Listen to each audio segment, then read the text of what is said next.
En estos días desplazaron de mi vereda a mucha gente, a muchos vecinos, entre ellos mi familia, que tuvieron que salir a diferentes partes.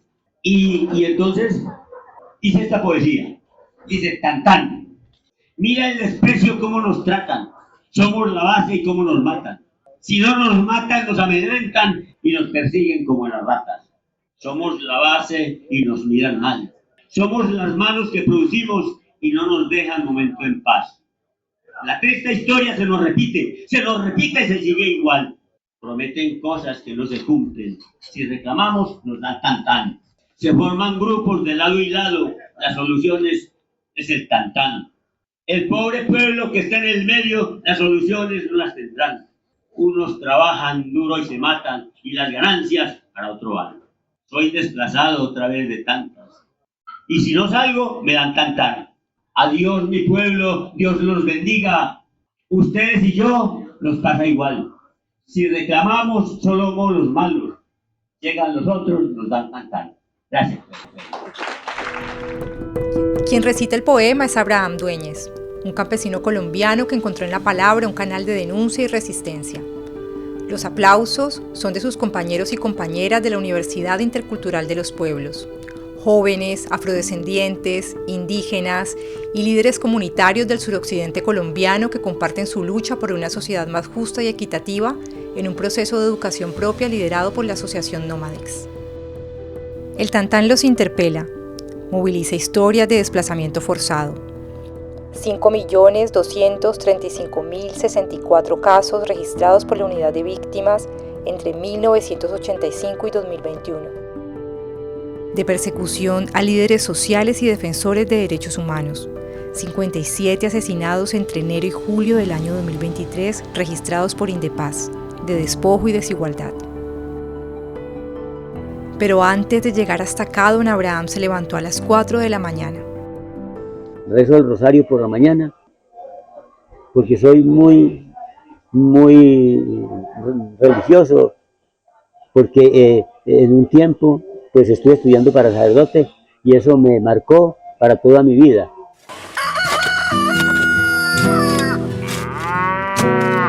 Ahora que el monte ha tapado los senderos y que se topa caído el caserío, ahora que abunda la maleza, la tierra está más negra. Después me baño y me pongo a hacer las actividades, a hacer de comer. Después de hacer de comer me voy a trabajar. Hasta las 4 de la tarde cojo café, deshiervo, limpio los potreros, hago de pronto, un vecino me llama a que le colabore en un trabajo y yo voy y le colaboro. Generalmente esto es en mi vida. Estar en reuniones, porque soy muy dado a las reuniones, estoy estudiando alguna cosa. Don Abraham nació en el municipio de Obando, al norte del Valle del Cauca, uno de los 32 departamentos que conforman el país. Era 1950. El siglo XX se partía en dos. Una época recordada por la aparición de las guerrillas liberales en los llanos orientales, Tolima, Cundinamarca, Santander, Antioquia y la costa caribe. Voy a contarles, señores, lo que un día mis ojos vieron, cuando el cerebro y el nervio de Guadalupe Salcedo, comandante guerrillero, planeó la toma de Páez, que era un fortín chulavista que venía causando estragos, le asestó tan fiero golpe que hizo estremecer los llanos. Por ser la época de la violencia, escrita con mayúscula para distinguir el periodo donde la guerra entre los partidos tradicionales, el liberal y el conservador, dejó miles de muertos y el desplazamiento interno de más de 2 millones de habitantes del campo a la ciudad. La mayoría, colonos campesinos asentados en regiones liberales y comunistas, desplazados de sus tierras por el gobierno y los grupos paramilitares conservadores. La familia Dueñez también formó parte de esta diáspora, dejó atrás Obando y llegó al que sería su territorio de pertenencia, la vereda El Pacífico, en el municipio del Cairo, el lugar donde transcurre esta historia. Corría 1960. Don Abraham tenía 10 años y todavía no podía saber que este sería solo el primero de los desplazamientos que marcarían su vida.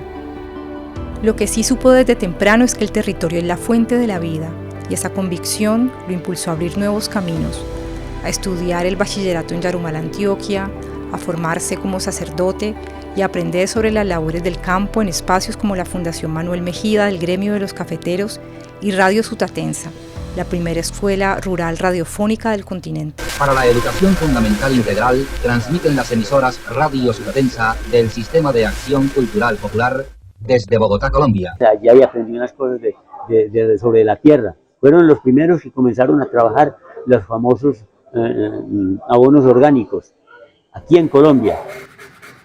En 1985 llegó a Cali y comenzó a trabajar como carpintero, primero en un taller de la calle 26 y después en el municipio de Jamundí. Allí vivió más de una década, pero la crisis de la ciudad, marcada a fuego por el narcotráfico, lo impulsó a regresar a su vereda. El siglo XX comenzaba a apagarse y don Abraham se aferró nuevamente a sus raíces. En el año 2000, junto a una decena de campesinos, creó la Asociación de Productores Agroecológicos de la Vereda del Pacífico, ProPacífico. Estaban preocupados por la crisis cafetera y decidieron buscar alternativas a través de huertas campesinas y de plantas medicinales. En el 2012 recibieron apoyo del Comité Nacional de Cafeteros. Aprendieron a preparar productos naturales para el cuidado de la belleza y la salud y adquirieron su propio destilador para la extracción de aceites esenciales. Esta infraestructura, la unión de nuevos asociados de veredas aledañas y un territorio con diferentes pisos térmicos que permitía la diversificación de los cultivos, habían logrado la sostenibilidad de su proyecto productivo, hasta que llegó el 2018. El 22 de marzo de 2019, la Defensoría del Pueblo emitió la alerta temprana número 01519 de inminencia para la vereda Pacífico del municipio El Cairo, Valle del Cauca.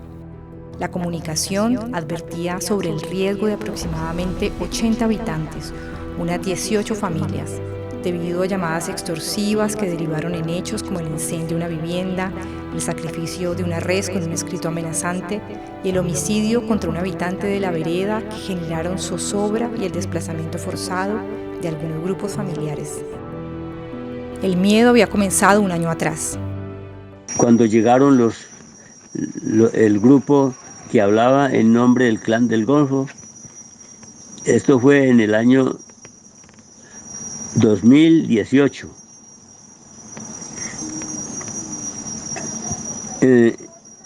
Un grupo que apareció hablando en ese nombre comenzó a hablar de dichas cosas, cosa que como nosotros ya teníamos un tiempo muy sano, inmediatamente la gente comenzó a salir del terreno, del sector, y eso perjudicó grandemente, haciendo sobre todo las extorsiones también a muchos que nos hicieron. Y es que la comunidad del Cairo, que vivía de la economía campesina y comunitaria, pensaba que la extorsión y el secuestro eran cosa de la gente con poder económico, hasta que comenzaron a amedrantarlos, a exigirles dinero y a llevarse no grandes botines, sino las pocas reses del sustento familiar. A don Abraham le exigieron dinero para comprar municiones, pero él se negó. Eso no sirve sino para matar gente, y yo muy poco contribuiré para que maten a nadie. En marzo de ese mismo año, sus vecinos, familiares y compañeros de la asociación se desplazaron de manera forzada a diferentes lugares. La sobrina se fue para Bilbao, una gente se fue para Pereira, otros para diferentes partes, porque nos salimos, eran como unas 10 familias que se desplazaron. Antes de partir, guardaron el equipo de destilación en la casa de uno de los asociados, en una vereda aledaña.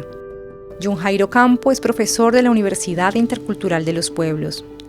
Mi nombre es John Jairo Campo, soy administrador ambiental, trabajo en la Universidad Tecnológica de Pereira y en la UIP trabajo los temas de agricultura tradicional, huertas agroecológicas y organización comunitaria.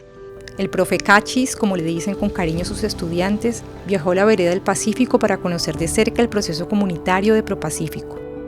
Para llegar, recorrió los 247 kilómetros que separan a Cali, la capital del Valle del Cauca, del Cairo, al norte del departamento, en el límite con el Chocó.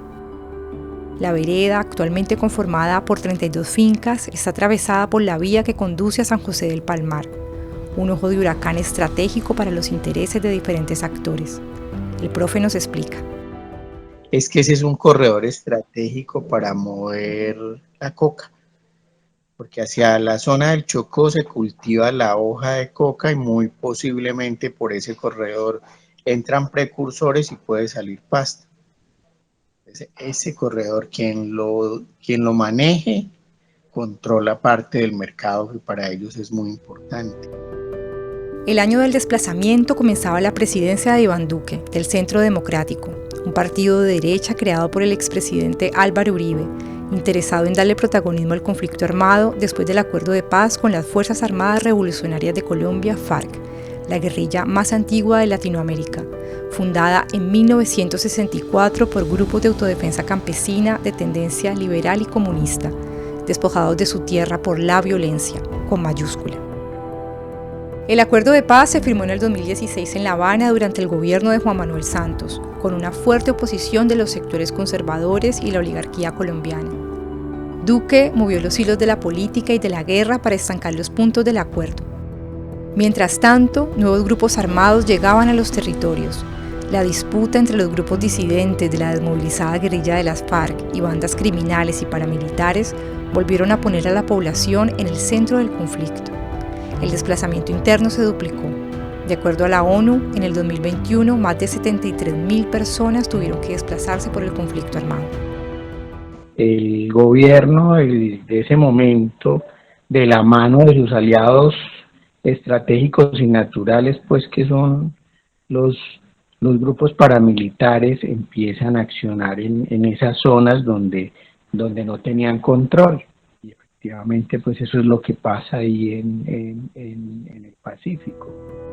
En Colombia, el conflicto armado tiene su raíz en la desigualdad en la tenencia de la tierra. En la segunda mitad del siglo XX, la violencia bipartidista abrió las puertas para la expansión de la ganadería extensiva y los monocultivos en el país. En las décadas de los 80 y 90, grupos paramilitares y narcotraficantes buscaron apoderarse de la tierra para regular el mercado ilegal y cuidar los intereses económicos de proyectos mineroenergéticos, agroindustriales y de ganadería extensiva. En el siglo XXI, el modelo de desarrollo agrario arrasa. En el Pacífico y muchas otras veredas del país, las pequeñas parcelas de tierra de los campesinos se ven cercadas por grandes monocultivos de empresas extranjeras. La otra es pensar también en la estrategia, pues también en el modelo de campo que hay hoy a partir de la globalización, que es un campo para la agroindustria, que se necesita un campo para la mayor producción, con el mínimo de inversión, ¿cierto? Y que se vaya volviendo otra vez al latifundio, que eso es lo que necesitan las grandes empresas. La otra cosa clave que hay que tener en cuenta, en particular en esa zona, es que es una zona muy rica en agua. Es estratégica para el abastecimiento del Valle del Cauca y más pues ya hacia el lado del Chocó biogeográfico. Y pues sabemos que estratégicamente los israelitas, los estadounidenses, los ingleses, los alemanes están buscando ese tipo de zonas para poder garantizarse el agua a futuro. Entonces no es nada raro que los actores estén ahí, que haya control del ejército, que haya control de las mafias, pues, porque más adelante esas tierras van a ser ofertadas o van a ser arrebatadas por esos países del imperio, pues. Don Abraham también lo sabe y utiliza la palabra para denunciarlo. Yo me llamo Invasión USA, donde quiera puedo estar. Yo someto con tanquetas, avioncitos y radar. Mi comercio es invasivo y en todas partes yo estoy. Mi moneda es cosa dura y arrasando siempre voy. Siguiendo el eco de sus poemas y el amor por el territorio, esta vez don Abraham se quedó. Unas semanas después del desplazamiento regresó a su vereda a cuidar a sus animales y a sus plantas. La dignidad venció al miedo, una dignidad con raíces campesinas. Mi padre era completamente campesino. Él vivió toda su vida en el campo, inclusive ahí murió. Y entonces, pues eso me ha marcado. Hoy es el último de la familia Dueñez que vive en el territorio. Soy campesino, carajo, y me voy a organizar con todos mis vecinos el mal que quiero acabar, pa' que el Señor poderoso ya no me puede explotar. Compartamos las semillas, nuestro trabajo también, y nos vamos liberando de ese que desea mi mal. Soy campesino, carajo, ¿y qué me puede importar? Que los dueños de las urbes de allá me hicieron sacar. Yo quiero más a mi tierra y no la cambio por cemento. Y aunque me digan Campeche, en ella vivo contento. El poema que acabamos de escuchar fue escrito en 2022. Se estaba hablando de que ser campesino era como ridículo y entonces a mí me sacó la piedra, no sé, me parece que fue un político tal vez que me sacó la piedra, entonces pues en base a eso hay que reconocer que ser uno campesino no es nada malo, es supremamente bueno. Somos los que sostenemos este país y muchos países del mundo los tienen los campesinos. Don Abraham es uno de los 15.044 campesinos colombianos contabilizados por el DANE entre diciembre de 2022 y febrero de 2023. Su trabajo es indispensable para la conservación del territorio y de la vida. Sin embargo, en el país del Tantán, los campesinos no son dueños del suelo que trabajan. El despojo y el desplazamiento forzado han dejado la tierra en manos de unos pocos privilegiados. Según la ONG Oxfam, en 2018 tan solo el 1% de la población era dueña del 81% del territorio. Uno de los índices más altos de inequidad en la distribución de la tierra en todo el mundo.